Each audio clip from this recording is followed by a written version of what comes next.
Frères et sœurs,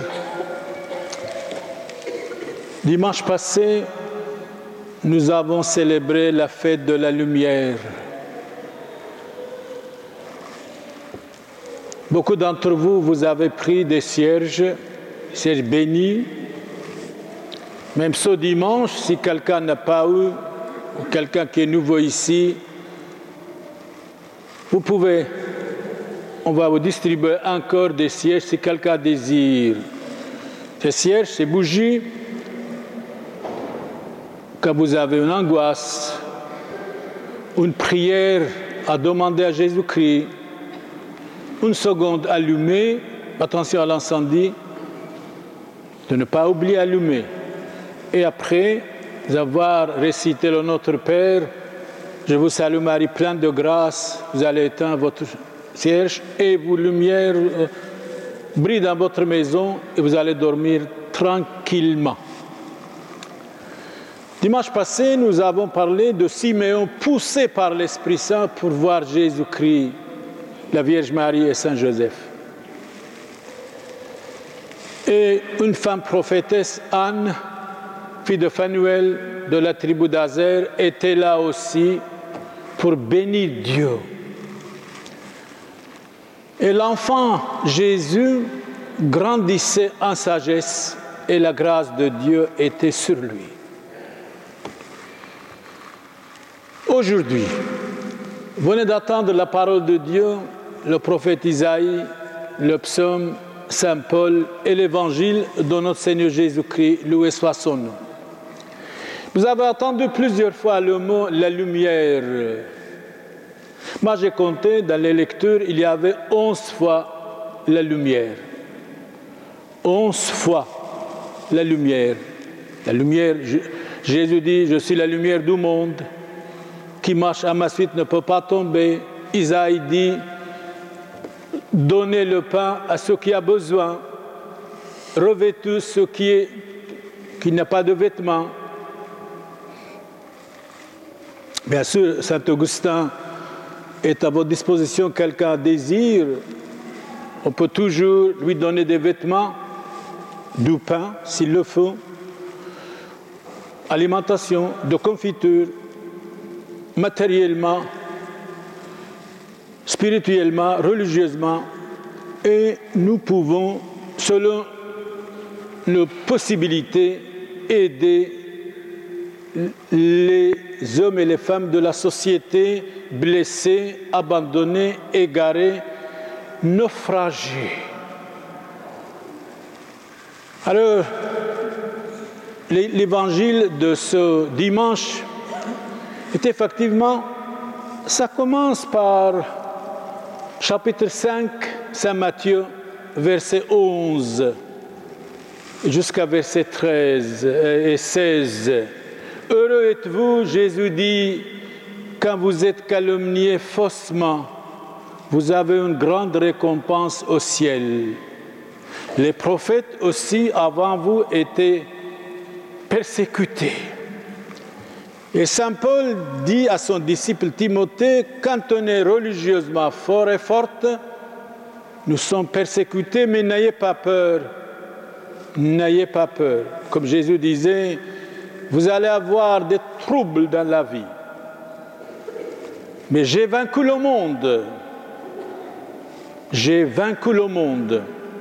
Et Jésus continuait ce matin, même évangile, chapitre 5,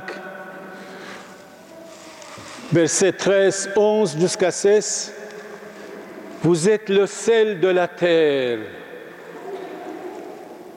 Si le sel s'affadit, ne sert à rien. Le sel de la terre, Jésus dit, c'est les prêtres et les fidèles. Les prêtres et les fidèles. Si nous n'avons pas la ferveur spirituelle, le zèle religieux, et si nous sommes faibles religieusement, si nous abandonnons Dieu, la vérité, Jésus-Christ, sommes dénaturés comme le sel est dénaturé, on ne peut pas faire quelque chose de bien. Comme le sel, Jésus dit, vous êtes le sel de la terre. Si le sel est dénaturé, il ne peut pas donner le goût. Un chrétien, jeudi passé à Bruxelles, je disais, j'aime bien franchement vous dire quelque chose. J'aime bien que chacun de nous, une fois par semaine, attention, tous les jours, ça vaut la peine, mais une fois 9 par semaine, d'être un vrai chrétien. Mais une fois par semaine, un vrai chrétien, un vrai catholique, et de dire le soir avant de dormir, avant de dire sa prière, je suis fier, je suis content, aujourd'hui, j'étais un vrai chrétien, un vrai catholique.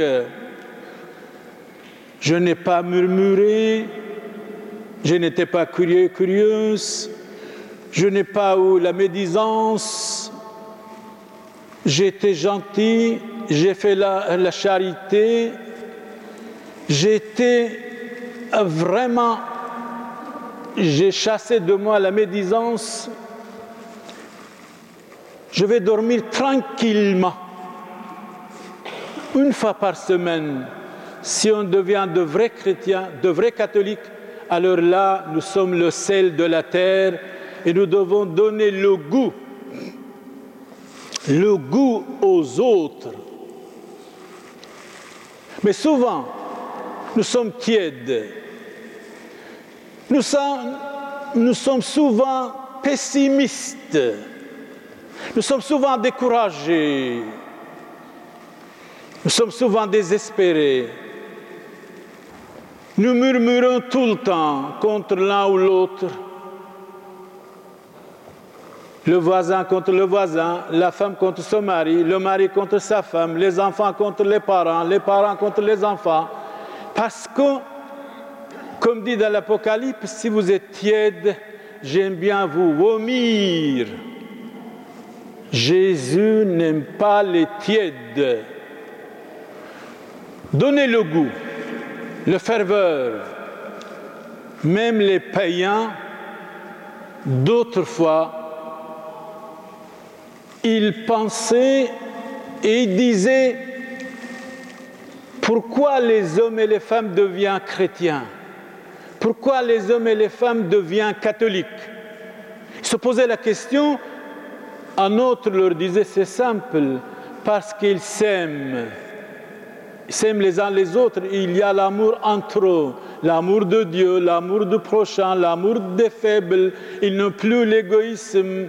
Ils n'ont pas l'égoïsme, ils ne sont pas égoïstes et les gens les suivent, les gens avec des foules entières deviennent chrétiens, deviennent catholiques parce que les chrétiens donnaient l'exemple.